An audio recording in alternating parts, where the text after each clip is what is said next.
Good morning बच्चों, मैं जितेंद्र कुमार शर्मा स्वागत करता हूं आपका आज की कक्षा में। आज की कक्षा में बच्चों हम पढ़ने वाले हैं कक्षा 5 की पर्यावरण अध्ययन की पुस्तक अपना परिवेश का दूसरा अध्याय, जिसका नाम है परिवारों का आना जाना। प्यारे बच्चों, इस पुस्तक का जो पहला पाठ था जिसमें हमने रिश्तों की समझ बनाई थी, साथ ही साथ हम ये जान पाए थे परिवार के कई सारे प्रकारों के बारे में, जैसे संयुक्त परिवार और एकल परिवार के बारे में हमने जानकारियाँ प्राप्त की थी। आज के इस भाग में यानी इस अध्याय में बच्चों हम जानेंगे उन्हीं परिवारों के पलायन करने के कारणों के बारे में कि वो कौन कौन से कारण हैं जिनके कारण परिवार एक स्थान से दूसरे स्थान पे पलायन करते हैं। पलायन मतलब बच्चों किसी विशेष आवश्यकता की पूर्ति के लिए या सुख सुविधाओं के लिए जब कोई परिवार अपना मूल स्थान छोड़ करके किसी अन्य स्थान पर विस्थापित होता है तो उसे पलायन कहा जाता है। आज के इस अध्याय में बच्चों हम कुछ अनेक प्रकार के परिवारों से, जैसे संतू का परिवार, धीरज का परिवार या फिर गोविंद राम जी के परिवार से मिलेंगे और जानेंगे कि उन्होंने किस किस कारणों से पलायन किया या वो कौन कौन से कारण हैं या कौन कौन सी परिस्थितियां हैं जिनके कारण उन्हें पलायन करना पड़ा था। तो चलो बच्चों हम मिलते हैं सबसे पहले हमारे जो आज का सबसे पहला परिवार है उससे, और वो है हमारे संतू का परिवार। देखो बच्चों, संतू का परिवार गाँव में रहता था और गाँव में रह कर के संतू का परिवार खेती का कार्य करता है। और यहाँ हम इमेज में देख पा रहे हैं ना संतू के परिवार के सदस्यों को खेती करते हुए। प्यारो बच्चों, खेती का कार्य आसान कार्य नहीं होता, उसमें परिवार के सभी सदस्य मिलकर के खेती का काम करते हैं। ऐसे ही संतू भी अपने परिवार के सदस्यों के साथ मिलकर के गांव में खेती का कार्य कर रहा था और एक साधारण जीवन यापन कर रहा होता है। फिर बच्चों क्या होता है, लगातार 2 वर्षों तक बारिश होती नहीं है और बारिश नहीं होने के कारण अकाल पड़ जाता है और उस अकाल की समस्या के कारण संतू के परिवार के सामने खाने का संकट आ जाता है। बच्चों अकाल मतलब जब पर्याप्त वर्षा नहीं होती है तो जो पेड़ पौधे हैं वो विकसित नहीं हो पाते हैं, खाने की सामग्री का मतलब कमी हो जाती है, उस स्थिति को हम अकाल कहते हैं। और पानी की समस्या तो सबसे पहले होती है। और यहाँ हम देख पा रहे हैं अकाल से ग्रसित एक खेती की ज़मीन को, जिसमें हमें पता चल रहा है ना, देखो पानी की कमी से ज़मीन जगह जगह से कट फट गई है। ऐसी ज़मीन में पैदावार होना मुमकिन नहीं था। तो बच्चों अब संतू के परिवार के सामने संकट आ गया खाने के लिए या रोजगार के लिए। वो क्या करे, क्योंकि वो तो खेती पर निर्भर थे। यानी कि बच्चों अब उन्हें अपना गांव छोड़ना पड़ेगा और वो पलायन करेंगे। तो देखो इसीलिए संतू अपने परिवार और पशुओं को साथ लेकर के अपने भतीजे के गांव में चला गया। प्यारे बच्चों, हमें यहाँ ये समझ में आया कि संतू ने जो पलायन किया है वो एक गांव से दूसरे गांव में पलायन किया है। और किस वजह से किया है, अपनी आजीविका गुजारने के लिए खाने की समस्या, भोजन पानी की समस्या से प्रभावित होकर के संतू अपने परिवार और मवेशियों यानी पशुओं को लेकर के चल पड़ा है अपने भतीजे के गांव में। दिख रहा है ना सभी को, संतू अपने परिवार के साथ में। अब बच्चों संतू अपने भतीजे के गांव में पहुंच चुका है, परंतु अब वहाँ नई जगह है और उसके सामने पता नहीं कौन कौन सी समस्याएं आने वाली हैं, उनको भी हम देखते हैं। तो देखो बच्चों, उसने सबसे पहले छोटा सा मकान किराए पे लिया। क्यों लिया, क्योंकि वो संतू का गांव थोड़ी है, उसका घर तो अपने खुद के गांव में था जिसे उसने छोड़ दिया है और वो अब दूसरे गांव में चला गया है। तो उसने सबसे पहले एक छोटा सा मकान किराए पे लिया और फिर सबसे मुख्य काम यानी काम की खोज यानी रोजगार की तलाश में संतू निकल गया है। कुछ समय बाद में क्या होता है बच्चों, उसको काम भी मिल गया और वह परिवार के साथ में वहीं अपने भतीजे के गांव में रहने लग जाता है। परंतु बच्चों वहाँ रहना आसान नहीं होता और उसे अपने गांव की याद सताने लगती है। उसे अपने रिश्तेदार याद आने लगते हैं, उसे अपने पास पड़ोसी याद आने लगते हैं, अपने गांव की ज़मीन, गांव के खेत खलिहानों की याद आने लगती है। तो देखा, अब संतू बेचैन हो गया है वापस अपने गांव आने के लिए। तभी बच्चों संतू को समाचार मिलता है कि अब की बार गांव में अच्छी बारिश हुई है। और बच्चों जब बारिश अच्छी हुई है तो पड़ने वाला जो अकाल था वो भी समाप्त हो चुका है। इसलिए फिर क्या था, वह यानी कौन, संतू अपने परिवार और पशुओं को लेकर के वापस अपने गांव में आ गया है। तो देखा बच्चों आपने, इस पहले परिवार से मिलकर के हमने ये समझ बनाई कि इनका जो पलायन था वो कुछ समय के लिए था, स्थायी नहीं था। जैसे ही स्थिति ठीक हुई यानी अकाल खत्म हुआ, यह परिवार पुनः वापस अपने मूल स्थान पर आ चुका है। तो चलो, जब हमने इतनी सारी समझ बना ली है तो कुछ आसान से प्रश्नों पर चर्चा करते हैं और उन्हें हल करने की कोशिश करते हैं। तो देखो बच्चों, सोचिए और लिखिए में हमारा जो पहला प्रश्न है बच्चों, वो है संतू को दूसरे गांव में किन किन समस्याओं का सामना करना पड़ा होगा। प्यारे बच्चों, जब हम हमारे घर को छोड़ करके कहीं दूसरी नई जगह जाते हैं तो हमें भी तो कितनी सारी समस्याओं का सामना करना पड़ता है। वैसे ही इस प्रश्न में हमसे पूछा है संतू को दूसरे गांव में किन किन समस्याओं का सामना करना पड़ा होगा। तो चलो देखते हैं क्या क्या समस्याएं आ सकती हैं। देखो, सबसे पहले संतू को रहने के स्थान यानी कि आवास की समस्या का सामना करना पड़ा होगा।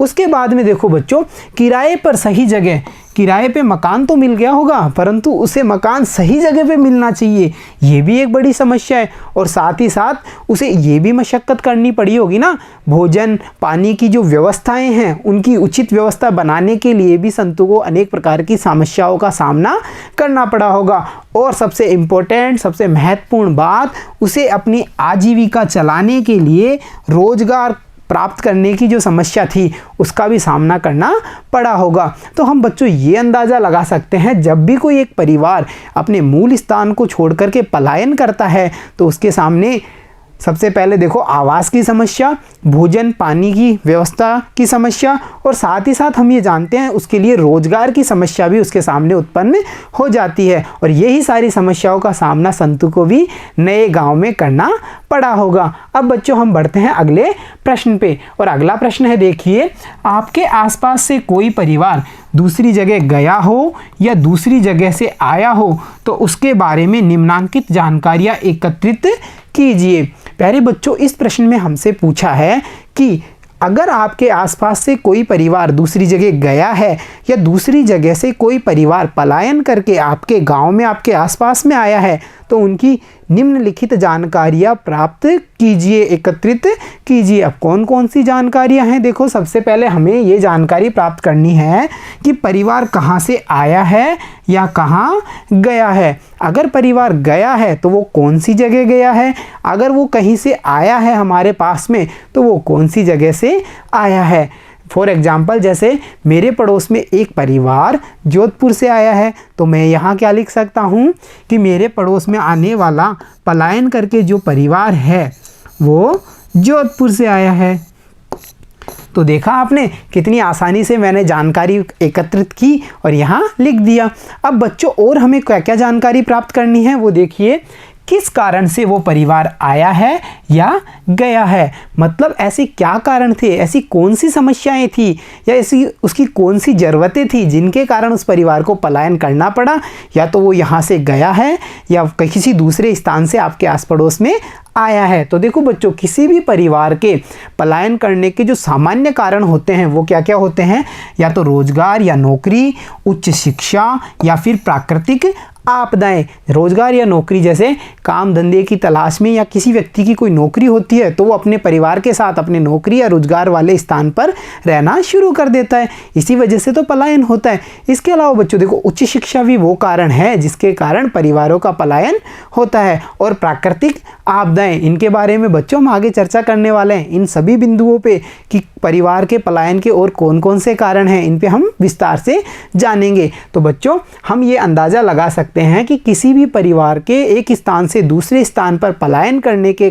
जो सामान्य कारण हैं वो हैं रोजगार या नौकरी, उच्च शिक्षा या फिर प्राकृतिक आपदाएं। अब बच्चों हमने इतनी जानकारी एकत्रित कर ली और हमें क्या पता करना है, देखो, और हमें उस परिवार में कितने सदस्य हैं ये जानकारी भी प्राप्त करनी है। साथ ही साथ हमें ये पता करना है कि उनकी किस किसने मदद की थी या मदद की है। देखो बच्चों, जब कोई परिवार या कोई व्यक्ति किसी स्थान से चल करके किसी नए स्थान पर स्थापित होता है तो उसके सामने अनेक प्रकार की समस्याएं आती है। जैसे हमने देखा था ना, आवास की समस्या, रोजगार की, खाने पीने की समस्या। इन समस्याओं से निपटने के लिए वो किसी ना किसी की मदद लेता है। अब यहाँ पे हमें ये पता करना है कि जो परिवार आपके आस पड़ोस में पलायन करके आए हैं उनकी मदद किस किसने की है। तो देखो बच्चों, जो ज़्यादातर मामलों में हम ये अंदाज़ा लगा सकते हैं किसी भी परिवार की जो बाहर से पलायन करके आता है उसकी मदद या तो उसके रिश्तेदार करते हैं या फिर उसके मित्रगण करते हैं या फिर कोई सामाजिक संस्थाएं जो लोगों की मदद करती हैं वो ऐसे परिवारों की मदद करती हैं। जैसा कि हमने स्टोरी में देखा था कि जब संतू का परिवार परेशानी में अपना गांव छोड़ करके अन्य गांव में अपने भतीजे के पास जाता है तो हम अंदाज़ा लगा सकते हैं ना, वहाँ पर भतीजे ने उसकी काफ़ी सारी मदद की होगी।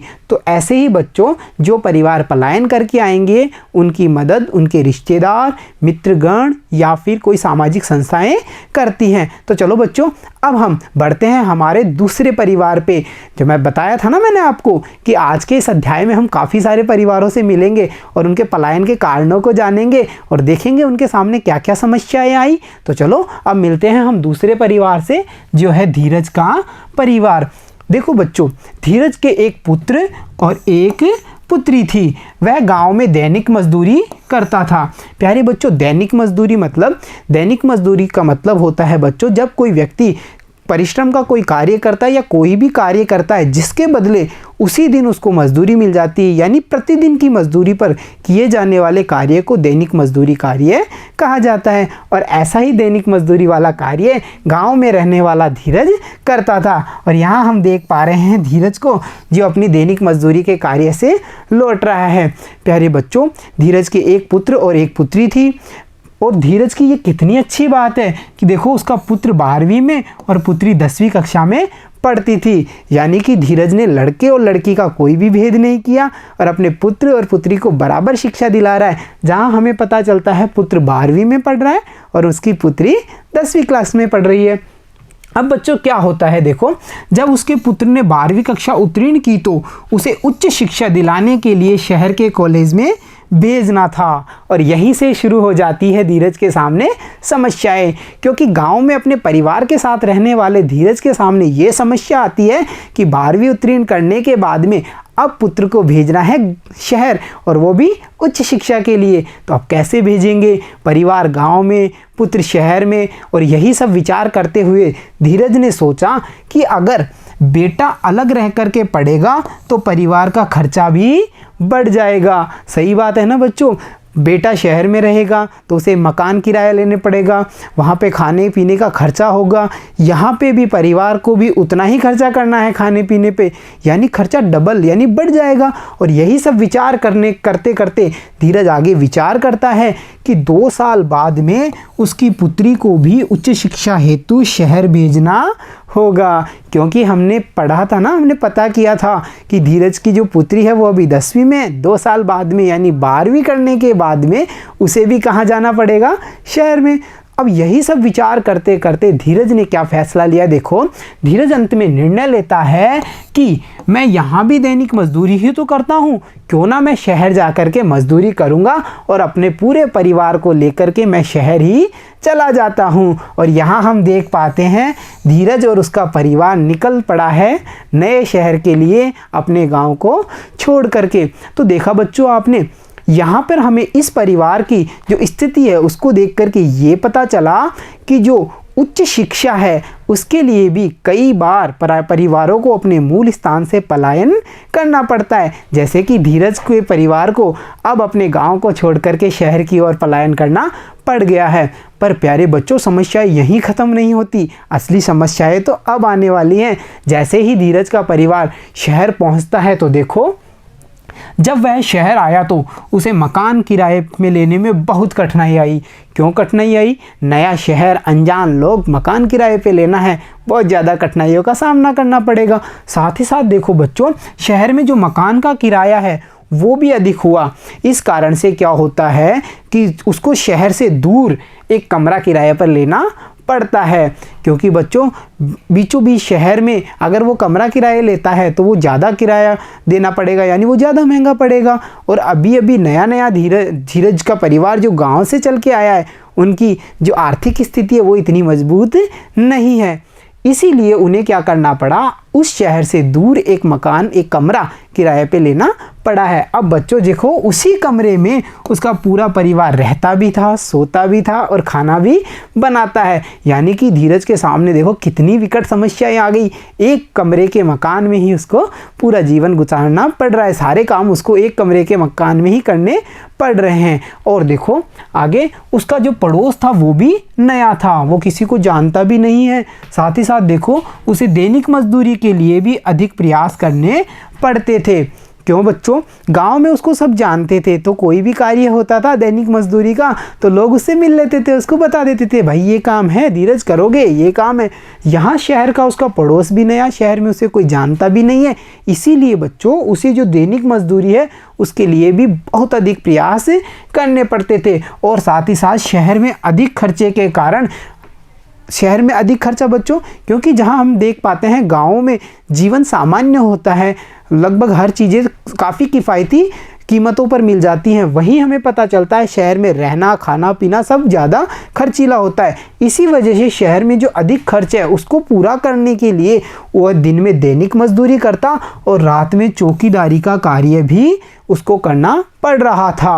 अब उसने इन सब चीज़ों से परेशान होकर के उसने विचार किया कि जैसे ही बच्चों की पढ़ाई पूरी होगी मैं अपने गांव वापस चला जाऊंगा। तो देखा बच्चों आपने, जहां हमने संतू के परिवार के बारे में जाना था और ये सीखा था कि जो प्राकृतिक कारण है जैसे अकाल होना या रोजगार की समस्याएं होना, इनके कारण परिवार पलायन करते हैं, वहीं हमें धीरज के परिवार के बारे में ये जानकारियां प्राप्त हुई कि उच्च शिक्षा या बच्चों की शिक्षा के लिए भी कुछ परिवारों को अपने मूल स्थान से पलायन करना पड़ता है। और उनके साथ कौन कौन सी समस्याएं आती हैं, जैसे रोजगार ढूंढने की या शहरों में खर्चा चलाने की, खाने पीने की व्यवस्था करने की, इन सब समस्याओं से उनको जूझना पड़ता है। और कुछ परिवार संघर्ष कर पाते हैं और कुछ परिवार केवल स्थिति ठीक होने तक ही दूसरे स्थान पर रहते हैं, और जैसे ही उनके गांव में स्थिति ठीक होती है वो पुनः अपने मूल स्थान पर लौट आते हैं। और यहाँ पर भी धीरज ने भी वही निर्धारित किया कि जैसे ही बच्चों की पढ़ाई पूरी होगी मैं अपने गांव में वापस चला जाऊंगा। तो देखा ना हमने, दूसरे परिवार से ये जाना कि उच्च शिक्षा भी वह कारण है जिसकी वजह से परिवारों को एक स्थान से दूसरे स्थान पर पलायन करना पड़ता है। तो चलो बच्चों अब देखते हैं कुछ आसान से अभ्यास प्रश्नों को, चर्चा कीजिए और बताइए में। देखो बच्चों, चर्चा कीजिए और बताइए में जो हमारा पहला प्रश्न है वो है, आपके आसपास के परिवारों से कौन कौन पढ़ने के लिए बाहर गया है या बाहर से आपके यहाँ आया है। प्यारे बच्चों, पढ़ने के लिए यानी शिक्षा प्राप्त करने के लिए पलायन होता है, बताया ना हमने, देखा ना धीरज के परिवार में। तो इस प्रश्न में हमसे पूछा है कि आपके परिवार में से कौन कौन पढ़ने के लिए बाहर गया है या बाहर से आपका कोई रिश्तेदार आपके यहाँ पढ़ने के लिए आया है, उनकी जानकारी हमें यहाँ देनी है। उदाहरण के लिए बच्चों देखिए, मैं बताता हूँ मेरे परिवार की स्थिति में, मेरे चाचा का लड़का पढ़ने के लिए दिल्ली गया है, मेरी बुआ का लड़का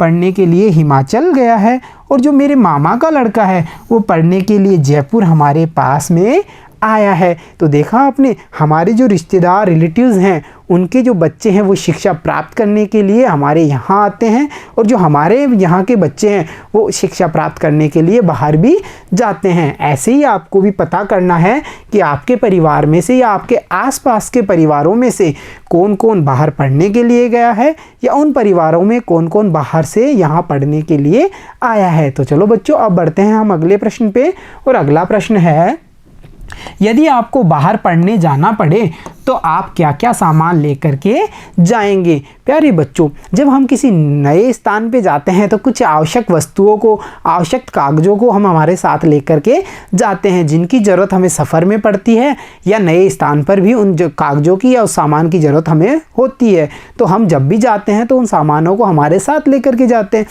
इस प्रश्न में हमें उन्हीं सामानों के नाम बताने, उसी सामग्री के बारे में बताना है जिसे हम अगर बाहर पढ़ने जाएंगे तो हम क्या क्या लेके जाएंगे, उसी सामग्री का नाम हमें यहाँ पे बताना है। तो देखिए उदाहरण के लिए, यदि मुझे बाहर पढ़ने जाना पड़े तो मैं मेरे साथ में देखो बिस्तर सबसे ज़रूरी है ना, नहीं सोएंगे कहीं पे। उसके बाद में देखो कपड़े, टेबल कुर्सी, पुस्तक, बर्तन, गैस चूल्हा, सिलेंडर, और बच्चों कागजों में हम जन्म प्रमाण पत्र, परिचय प्रमाण पत्र, पैन कार्ड वगैरह, आधार कार्ड और हमारे जितने भी शैक्षणिक दस्तावेज हैं उन सबको लेकर के जाएंगे। साथ ही साथ अगर हमें पैसों की ज़रूरत होती है तो इसके लिए हम बैंक की पासबुक और एटीएम कार्ड भी लेकर के जाएंगे। तो यहाँ मैंने बताया जब मैं बाहर जाऊँगा पढ़ने के लिए तो मैं क्या क्या लेके जाऊँगा। ऐसे ही बच्चों आपको भी बताना है कि यदि आप बाहर पढ़ने जाना पड़ता है आपको, तो आप क्या क्या सामान साथ में लेकर के जाओगे। तो चलो बच्चों अब हम बढ़ते हैं अगले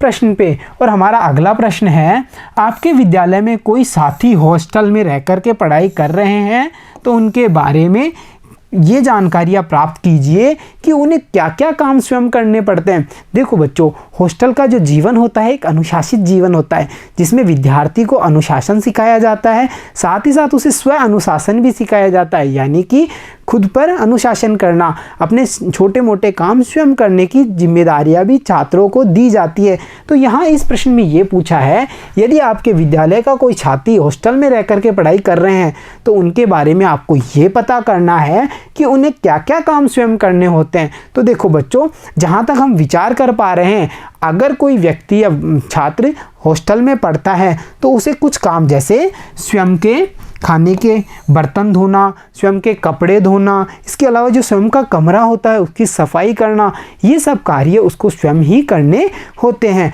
और हम यहाँ पे आसानी से बता पा रहे हैं कि स्वयं के कपड़े धोना, स्वयं के बर्तन साफ करना और अपने कमरे की सफाई करना जैसे कार्य हॉस्टल में रहने वाले विद्यार्थियों को स्वयं खुद ही करनी होती हैं। तो चलो बच्चों, अब देखते हैं हम आज का अगला प्रश्न, और हमारा अगला प्रश्न है, लोग किन किन कारणों से एक स्थान से दूसरे स्थान पर जाते हैं। प्यारे बच्चों, इस प्रश्न में हमको पूछा है वो कारण जिनके कारण परिवारों का या लोगों का पलायन होता है, यानी वो एक स्थान से दूसरे स्थान पर स्थापित होते हैं। तो देखो बच्चों, हम समझ सके ना कि लोग निम्न कारणों से एक स्थान से दूसरे स्थान पर जाते हैं, और वो कौन कौन से कारण हैं। देखो, सबसे पहले अध्ययन के लिए देखा था ना हमने, शिक्षा के लिए व्यक्तियों को परिवार सहित एक स्थान से दूसरे स्थान पर जाना पड़ता है। साथ ही साथ देखो बच्चों, रोजगार की तलाश के लिए, स्वास्थ्य सुविधाओं के लिए कैसे, जैसे अगर गाँवों की देखें तो गाँवों में जो स्वास्थ्य सुविधाओं का स्तर है